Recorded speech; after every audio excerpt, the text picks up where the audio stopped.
Get clear with your packages, your payment plans, your booking links, your customer journey, and create an onboarding process that works for both you and gives your client a VIP experience. Listen to today's episode to find out how you can get your client onboarding processes in place. Hello, you're listening to the Courageous Goals podcast. This podcast is for high-achieving, courageous women who want growth and the know-how to scale their business online. Running a business is a journey and a process. The more we learn in action, the more we succeed. If you're a woman in business, this is the podcast for you. Be in the 5% of businesses that make it. Let's get bold and create the life we desire. I'm bringing my passion to you through advice, coaching, inspiration, and support to help you create and design the life and business you want to live. I am a Dubsado expert, CPD certified in social media platforms, and a lover of admin systems and processes. I am an accredited ICF coach, specialising in trauma and narcissism. My own coaching journey has supported my growth immensely, and I want to share those highlights with you to inspire and give you courage. Let's get intentional with our goals and make them happen. Let's get started. Hello and welcome to the Courageous Goals podcast. Today I would like to talk to you about your client onboarding processes. So for those of you that don't know what I'm talking about, it literally is as simple as the title says. How do you onboard your clients within your business? So one of the very first things I ask my clients when they inquire about Dubsado is, do you have current onboarding processes in place for your clients? And a lot of clients look at me completely blank and wondering, what I'm talking about. And others say, yes, well, sort of. They might have it down on a piece of paper or they might have it in their head, but they don't have an official process in place where a system works for them. So when I hear these sorts of answers, I get very excited, I must say, because everybody knows I'm an admin geek. So I do get very excited and I'm like, yay, I can really get things knuckled down for them in a process, create things that work in a way that suits them as well as their ideal clients. And we can really get things organized more than you've ever had them organized before. Now, secretly, I know how it feels not to have a process in place because a while ago, I didn't have processes in place. Well, not fixed ones anyway. I had a process in place in my head. I knew what had to happen. I knew I had to send a contract and a questionnaire and initially an invoice and all these little things. Like I knew that what I had to do. But I didn't have an official fixed process in place. And of course, as you all know, these things really take a lot of admin time, sending contracts backwards and forwards and getting them signed or countersigned, and then sending questionnaires. But maybe perhaps you need to create all of these things first if you're right at the beginning of your business. Even if you're not and you're working with new clients, you need to fill in their details, like their name, their email, like all these things. And all of it takes time. But how would it feel to have your processes created in a way that makes things so much easier, that you don't have to spend all of this time on admin and you can lose the overwhelm of actually going from A to B, because we all want to have the initial calls with our clients to see if we're a good fit to work with them. And then ideally, we want to jump to the next stage where we just start work with them straight away because, that's what we're here for. That's what we're good at and that's what they need. But you have to have the bits in the middle in place.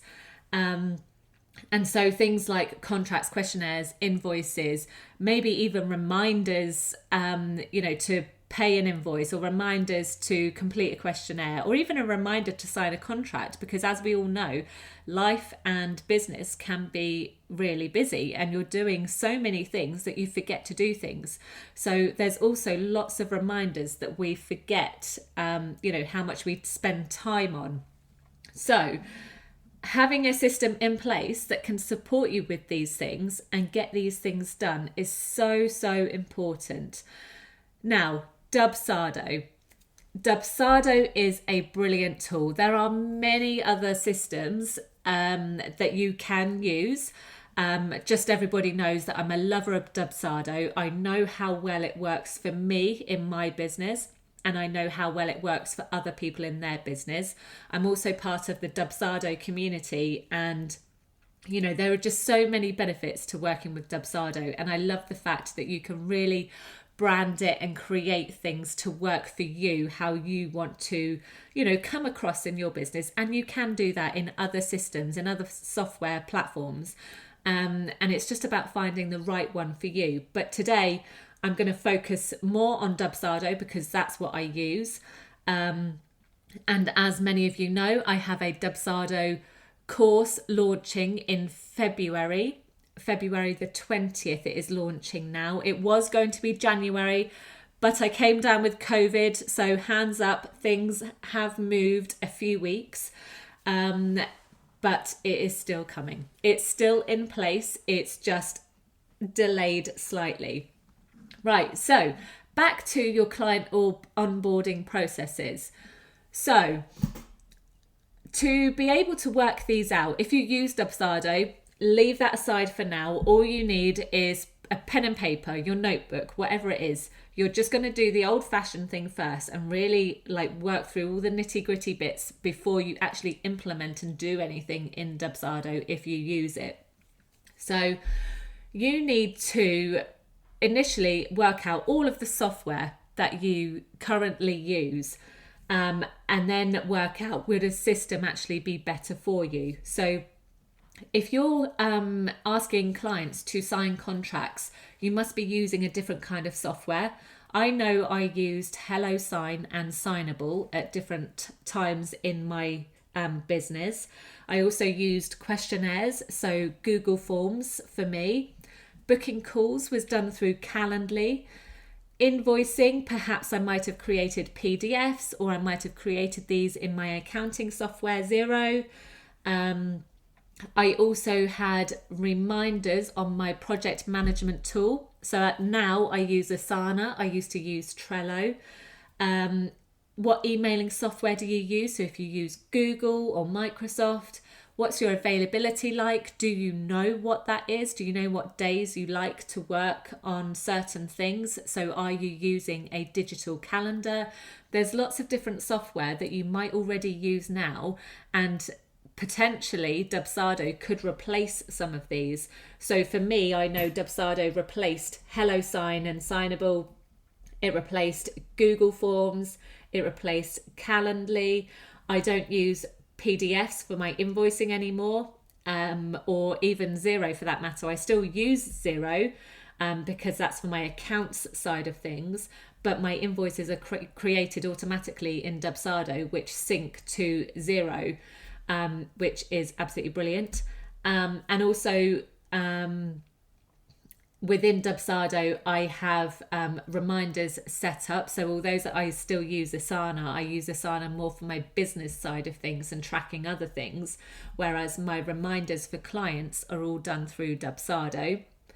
So as you can tell, there's lots of software that we use within our business. So your client onboarding process, what do they look like currently? So you might be trying to work out or even know what services you offer. What do you currently do? So on a one-to-one basis, do you work with clients? Do you work with clients in a small program? So maybe up to 10 people or so at a time? Or even do you have a program that you offer clients where they can work themselves individually?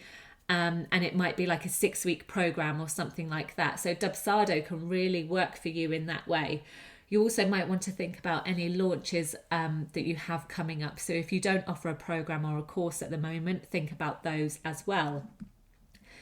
Now, your client leads. How do clients currently find you?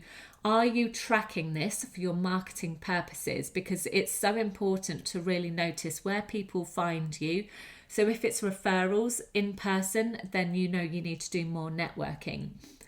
Do clients find you on social media? And if so, what platform is that? So again, you need to spend more time on that platform.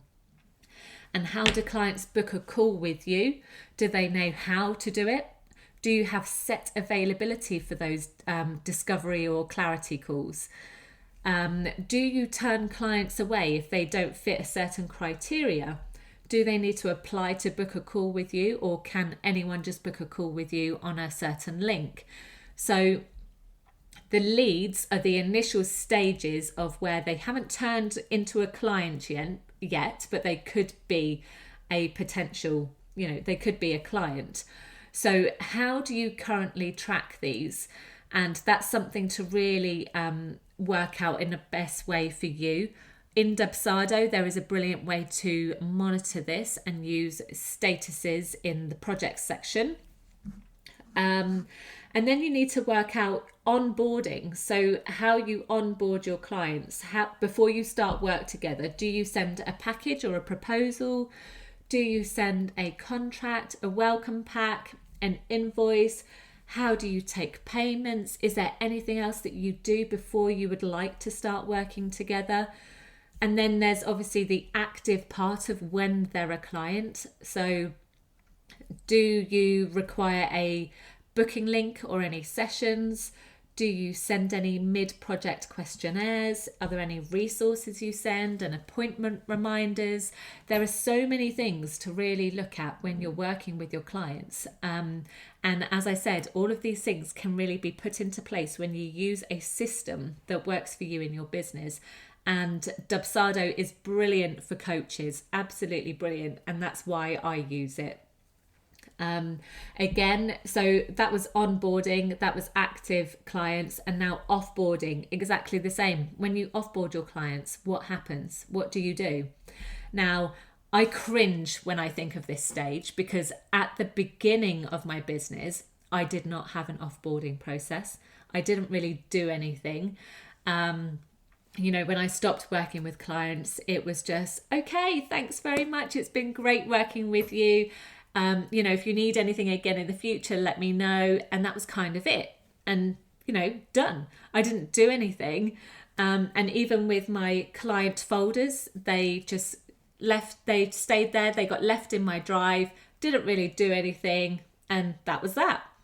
And it still now makes me cringe. Like I can really feel it in my body right now. But now I have a process in place where I thank them for their business. I ask them for feedback and I ask if they're happy for me to share their feedback. And then potentially, depending on what it is I've worked with that client on, I might ask for them, I might check in with them at some point in the future. So I actually have a process in place now. And then when those things are done, I then archive the project on Dubsado. So the project is still there. It's attached to the client in the utilities area of Dubsado, but it's now removed from my current active projects because it's been archived.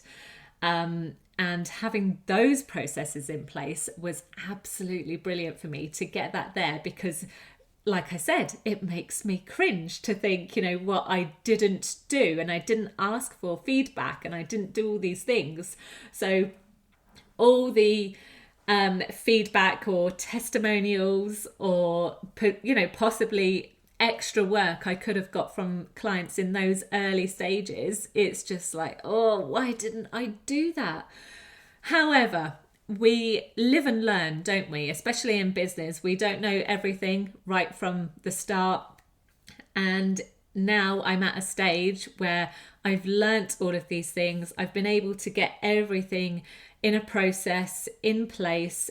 automated as well, and it has been working really well for me for the last, year, 18 months roughly. And I want to be able to support you guys to do the same thing. So I created a PDF. Some of you have already downloaded it, which is brilliant. For those of you that haven't, it is available on my website, and I'll drop the link in the show notes, but it's called Your Client Onboarding Processes. And it will kind of ask you the questions that I've talked about today so that you can really work out your processes. And then eventually you can create a map of what your processes look like, at each stage. So whether it's a lead, whether they're onboarding, whether they're active, or, you're archiving these clients, whatever it is, there's a stage for everything, and there's a process for every stage. And really getting down and ironing those details out will make life and business so much easier, so that you can really focus on what you love doing. So if you'd like to download the free resource, then please go ahead. It's a PDF format. There's enough space to write notes and map your processes. And it's a guide really, and there's also a little bit of information about Dubsado and how Dubsado can really help you, and the benefits of it, because you can have all of these things in place. You can have clear packages, payment plans, booking links for all types of things. You'll have a clear customer journey. And recently I've taken on a couple of new clients, and I have actually had direct feedback from them saying, Leanne, I love your onboarding process. And those two people that actually said it, I know they've been in business for a while for them to actually use those words, like the onboarding process. So I thought, oh, thank you. Someone's noticing. It's brilliant. And when I've spoken to people before, it's just like a general comment that they'll say, but these people actually went out of their way to message or email me and say how brilliant it looks, and that just meant the world to me. So yes, Dubsado can be absolutely brilliant for you. You don't have to use Dubsado, but definitely get your client onboarding processes in place from start to finish, and it really will make life so much easier. And then once you've got those processes in place, you've got them all mapped out on paper, on a notebook, you can then start to look at a system that works for you, and really dive in and save yourself so much admin time. Anyway, so I hope this episode has been useful for you. Please do go ahead and download the PDF, because I'm hoping it will be really useful for you to start getting things out on paper. It will make you think what you have or haven't got in place, and it might trigger something completely different, thinking, oh, actually, there's something else I could get in place with a process that will really save you more admin time. So I look forward to talking to you soon, and have a great day. Thank you so much for listening to the Courageous Goals podcast. I really hope you've enjoyed today's episode and taken something of value for you. If you'd love more advice, coaching, inspiration and support, head on over to join many other courageous women in business in our free community group over on Facebook. We'd love to welcome you. You can also find free useful resources over on the website at leannebrown.com/resources. Right, that's all for this week. I look forward to sharing another episode with you next week.